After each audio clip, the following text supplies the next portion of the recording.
Hello everyone, welcome to Lasha cooking channel. ಇವತ್ತು ನಾನು ನಿಮಗೆ ತುಂಬಾ ಸಿಂಪಲ್ಲಾಗಿ ಮಾಡುವಂತಹ ಸೋರೆಕಾಯಿಯಿಂದ ಜೋಳದ ರೊಟ್ಟಿಯನ್ನು ಮಾಡೋದನ್ನು ತೋರಿಸ್ಕೊಡ್ತಿದ್ದೀನಿ. ಮೊದಲಿಗೆ ನಾನಿಲ್ಲಿ ಒಂದು ಸೋರೆಕಾಯಿನ ತಗೊಂಡಿದ್ದೀನಿ. ಇದನ್ನು ನಾನು ಕಟ್ ಮಾಡಿ ಒಂದು 4 ಪೀಸಷ್ಟೇ ತಗೊಳ್ತಿದ್ದೀನಿ. ಅದು ತುಂಬ ದೊಡ್ಡದಿದೆ, ಅದಕ್ಕೆ 4 ಪೀಸಷ್ಟೇ ತಗೊಳ್ತಾ ಇದ್ದೀನಿ. ನೋಡಿ, ಇದನ್ನು ಮಧ್ಯದಲ್ಲಿರೋ ಬೀಜವನ್ನು ರಿಮೂವ್ ಮಾಡಿ ನಾವು ನೆಕ್ಸ್ಟ್ ಅದನ್ನು ತುರಿದು ಇಟ್ಕೊಳ್ಬೇಕು. ನೋಡಿ, ಈ ರೀತಿಯಾಗಿ ತುರಿಯೋ ಮನೆಯಲ್ಲಿ ಚಿಕ್ಕದಾಗಿ ತುರಿದು 1 ಕಪ್ಪಷ್ಟು ರೆಡಿ ಮಾಡ್ಕೊಳ್ತಾ ಇದ್ದೀನಿ. ನೆಕ್ಸ್ಟ್ ನಾನಿಲ್ಲಿ ಒಂದು ಪಾತ್ರೆಯನ್ನು ತಗೊಂಡು ಅದಕ್ಕೆ 1.5 ಕಪ್ಪಷ್ಟು ಜೋಳದ ಹಿಟ್ಟನ್ನು ಸೇರಿಸ್ಕೊಳ್ತಾ ಇದ್ದೀನಿ.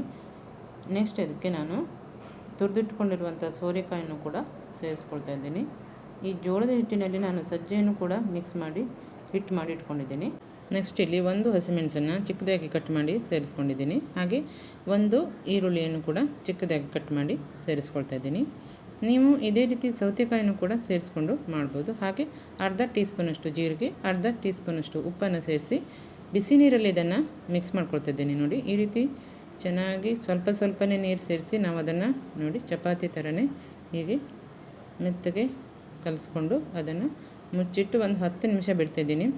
ಆನಂತರ ಅದು ತುಂಬಾ ಸಾಫ್ಟ್ ಆಗಿರುತ್ತೆ, ಆವಾಗ ರೊಟ್ಟಿ ಚೆನ್ನಾಗಿ ಬರುತ್ತೆ. ನೋಡಿ, ಈಗ ನಾನೊಂದು ತವಾವನ್ನು ತಗೊಂಡು ಅದಕ್ಕೆ ಈ ರೀತಿಯಾಗಿ ಸ್ಪ್ರೆಡ್ ಮಾಡ್ತಾಯಿದ್ದೇನೆ. ಹಿಟ್ಟನ್ನು ತಗೊಂಡು ನೀರನ್ನು ಅದ್ದಿ ಈ ರೀತಿಯಾಗಿ ಸ್ಪ್ರೆಡ್ ಮಾಡ್ತಾಯಿದ್ದೀನಿ.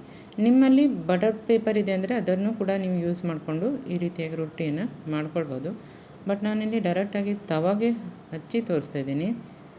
ನೋಡಿ, ತುಂಬಾ ಕ್ರಿಸ್ಪಿಯಾಗಿರುತ್ತೆ ಈ ರೊಟ್ಟಿ. ಹಾಗೆ ಆರೋಗ್ಯಕ್ಕೂ ತುಂಬಾ ಒಳ್ಳೆಯದು.